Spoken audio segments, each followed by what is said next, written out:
يا لغتي عربية حسبي بأنك منطقي وبياني عربية قلبي. I just put it on today. Okay. So you're talking about. Oh, I've got brain freeze. It's so called. Okay, you're talking about Integration. Yeah. So, like I said to you before, I think at the end of the day, communities should have the ability to choose for themselves. Okay, good. Right, and I agree with that. Like you said on the video, I would only say that I think that the reason why people are complaining about integration is not so much that they don't want they want people to integrate. It's in the context of terrorism. It's in the context of these kind of issues that people are saying, you know what, if they weren't separate, we wouldn't have this issue. So I think that's really the context of the complaint. I don't think it's. No, I agree with you to some extent. You're right. That you agree. I agree with you to some extent. In the context of, because these are two separate discussions that are sometimes had. Like if they are separate. Absolutely. Yeah, like for example, let me give you some examples. Yeah, the example of the women in Islam wearing niqab. Yeah. Niqab is the face covering. Yeah, that's a discussion that's got almost nothing to do with terrorism, because actually there's no one example I can think of a naqabi, someone who wears a niqab, doing a terrorist bomb or something like that. It's not been a security issue. Right. Yeah, it's been on the news. Yeah, and almost every. As a security issue. No, not as a security issue. It's about the niqab. It's been on the news in almost every Western country. So, for example, in France, obviously, it's banned. It's banned in public spaces. The hijab is banned in schools in France. Right. In England, there's the discussion of it. Although Britain hasn't made the decision to ban it, they've certainly spoken about it. Yeah, in Netherlands they've spoken about it. In Switzerland they've spoken about it. In most of these Western countries they've spoken about it. Now, what's really interesting, what people don't know, is that actually there's some Jewish women that wear niqab in Israel as well, isn't there? Yeah. You can YouTube it, no problem. No, it does exist. I just want to say though, it's very, very, very unusual, and it's a new thing. Whether it's unusual or not, it exists, doesn't it? Okay, fine. So once again, it's an issue which, I mean, a lot of people now listening to what I'm saying would be completely shocked. Go on Google and you'll write down Haredi Jews. But I don't think it's relevant. If it's such a small amount of people, why? Well, there's a small amount of Muslim women doing it. Now, the point I'm making is this: millions. It's not a small amount. No, there's a small amount comparative. It's relative to the population of Muslims. It's small. What's the percentage? Like 2%. It's 1%, I think. Some studies say that 1% of Muslim women wear it. I see it a lot around. Maybe you live in East London or something. That's where the 1%. Yeah, is that right? Well, of course, yeah. Oh well, I don't know. It's not an of course. It's not going to be. I don't know who you live, my friend. Anyways, the point is this: that is a reality. Yeah. My overarching thesis is as follows: I understand that the British public has a right to be cautious and fearful to some extent of terrorism. I'm not trying to diminish from that fear, or not even diminish from that fear. I'm not trying to kind of ridicule that, because if you see things blowing up, you're going to get scared. That's a human reaction, especially if you see it on the media. Well, it doesn't matter where you see it. So terrorism is a separate discussion. What I'm saying is, with integration by definition is to the extent to which you assimilate with society, or the extent to which you involve yourself in a particular society, whether it be economically, socially, or otherwise. Now, what I'm saying is this: when it comes to the Jewish community, most reports have shown that they have integrated in that context less than the Muslim community, but we have seen less of that on the news. That's my point. Yeah, and that's why I responded to you. Yeah, so you agree with that? Yeah, no, but my point was that it's the context of terrorism. No, as I said to you before, there's different discussions being had about Muslims in Britain and elsewhere. Yeah. Sorry, here you go. Oh, where do you want to put? Oh, don't worry, my friend. I'll sort you out. See, Muslims help out Jews. See. Listen, Muslims have always helped out Jews. Seriously, and that's something that our religion tells us to do. Do you know, at the time of the Prophet, at the time of Umar ibn Khattab, one of the caliphs. No. Umar ibn Khattab is one of the caliphs, the second caliph. Yeah. A Jewish man came to him, and he said to him, "Listen, I'm an old man, and I'm someone who's not receiving a pension."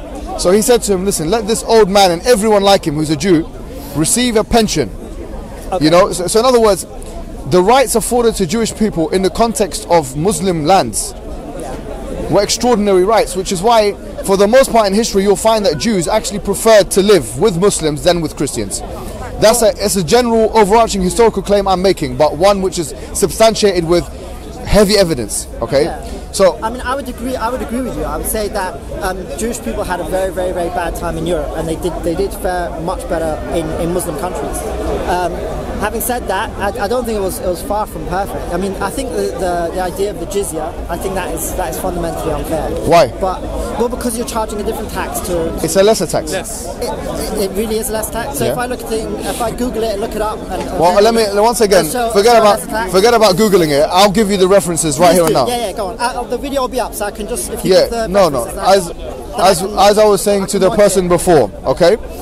According to the majority of Mufassirun, actually the majority that I've read, that one of the only places in the Quran where the word jizya is mentioned is in chapter 9 verse 29. حتى يعطوا جزية عن يد وهم صاغرون. This verse, until they pay the jizya عن يد وهم صاغرون, and they're subordinated. In other words, they are submissive to the tax. Sorry. You'll end up walking off that. I'll steal your mic. So look, two things are being said here. Number one, the jizya here, the word jizya, okay, literally is a tax that Jews and Christians and others have to pay in the context of an Islamic governance. Yeah? That jizya, okay, according to the majority of Mufassirun, they say it's like a dirham or half a dirham or whatever. Now, whatever that is less than the zakah. Because the zakah, according to all the fuqaha, okay, or the jurists, they say it's 2.5% of the zakatul mal is 2.5%. Then you have zakat al-fitr, where you have to pay an additional amount. There's different kinds of zakat. If you have animals, you have to pay zakat on the animals. And there's a whole discussion on zakat which we can't go into, but it's basically more. You have more obligation. Now the reason why there's a change in word, why is it zakah for the Muslims and not zakah for the Christians and Jews? The word zakah, it comes from tazkiyah. Tazkiyah means purification. So really, it's the same as tzedakah. In Jewish we have that tzedakah.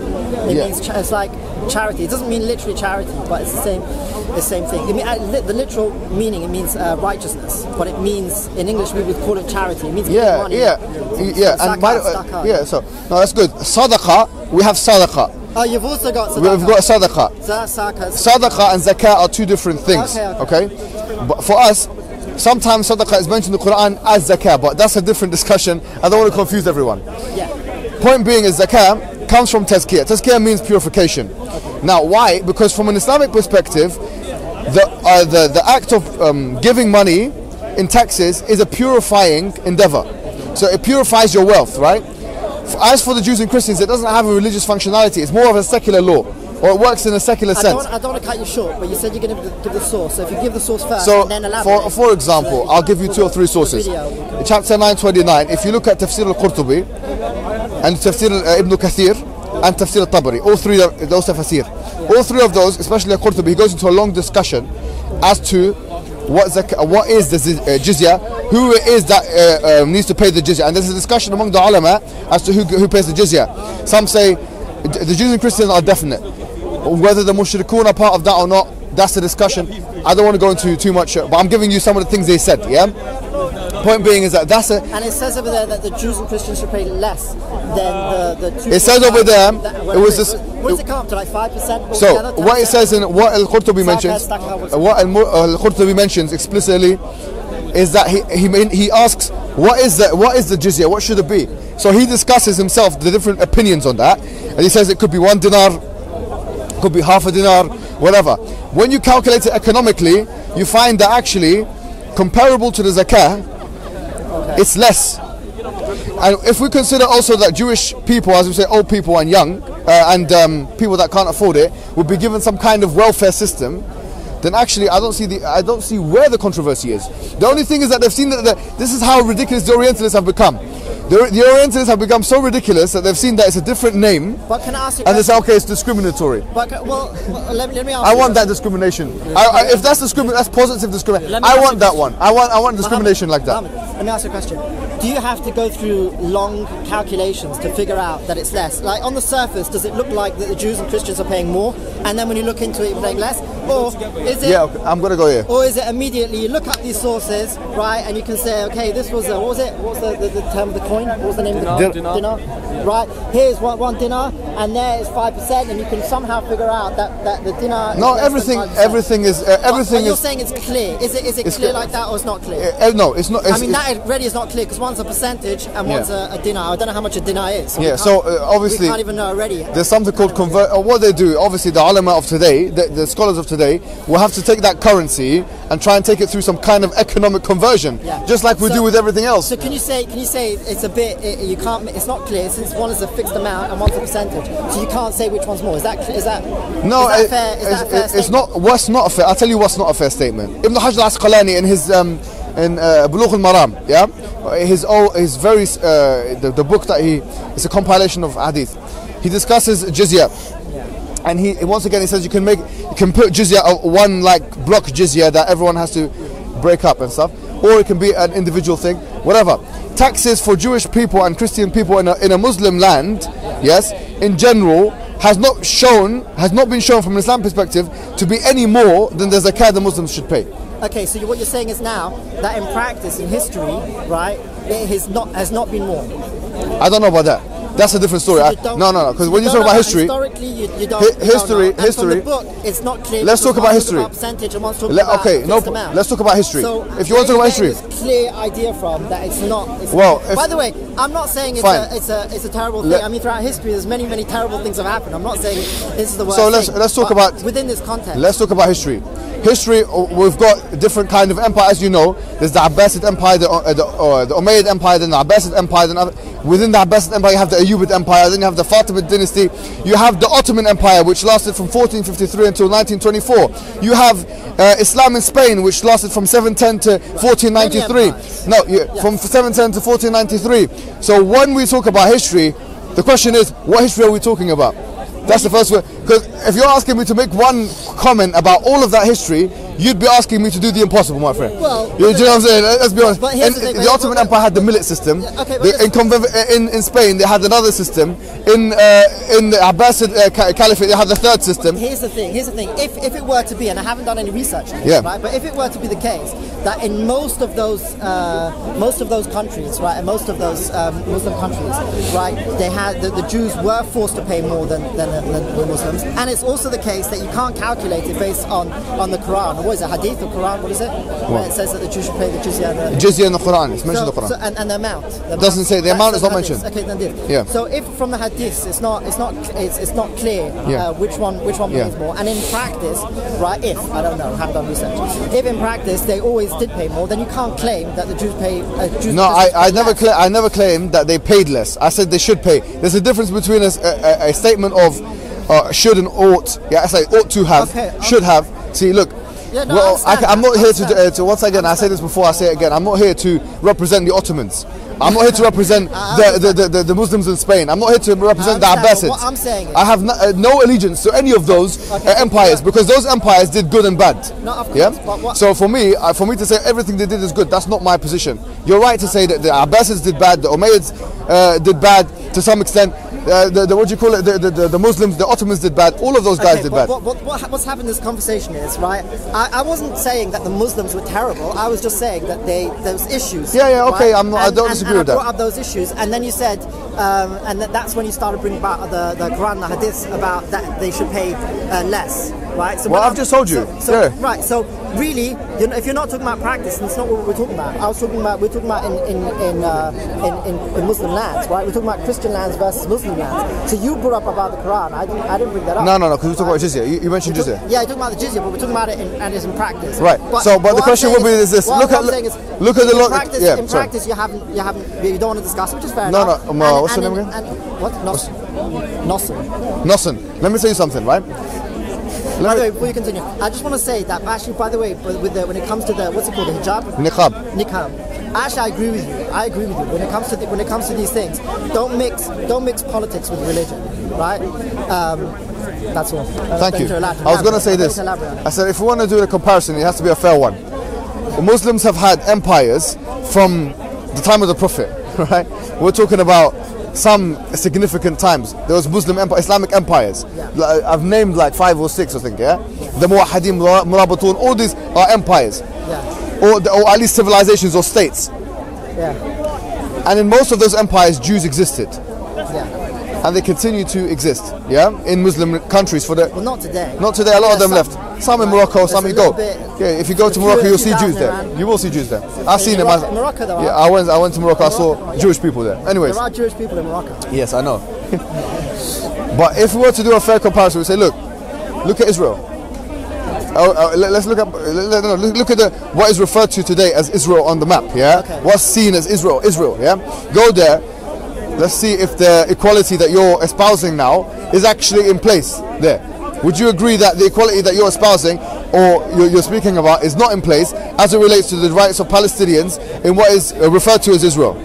Well, I would say it depends what you're talking. By the way, I've never really looked a lot into the Israeli thing. In Speaker's Corner, because people ask me, I looked a little bit. So, okay. So it's obviously very limited my knowledge. It's not really my interest or forte. But what I would say is, what it seems to me is the way I understand it is that if you're talking about like what I would call, for the purpose of this discussion, Israel proper, right, as in not the West Bank, not Gaza, right? Yeah. Then, as far as I know, they've got 100% equal rights, right? Is that what you think? Yeah. Even in those areas where the settlements are being built. Isn't that West Bank? Gaza, isn't that the not West always? Bank? No, no, it's more than just the West Bank. Yeah. Okay, so I'm not. That's no, what no. I'm not So for example, Jerusalem. When I'm talking about, like, as if you're not talking about settlements, you're talking about Arabs, Muslim Arabs living as Israeli Arabs, right? Yeah. As far as I know, they have exactly the same rights as any other Israeli, right? Okay, so okay, that's fine. If you're talking about the West Bank, right? And yeah. I don't know exactly. No, I'm talking about What I'm talking about, the system in Israel. So that what I'm saying here is this: even Haaretz, yeah, which is a national newspaper in Israel, yeah, Haaretz courageously puts forward on a regular basis the abuses that the Israeli government, yeah, basically do to Palestinian Arabs, and they're a left-wing type newspaper in Israel, and they talk about how Arabs, not even just Muslim Arabs, Arabs from Christian backgrounds and Muslim backgrounds, yeah.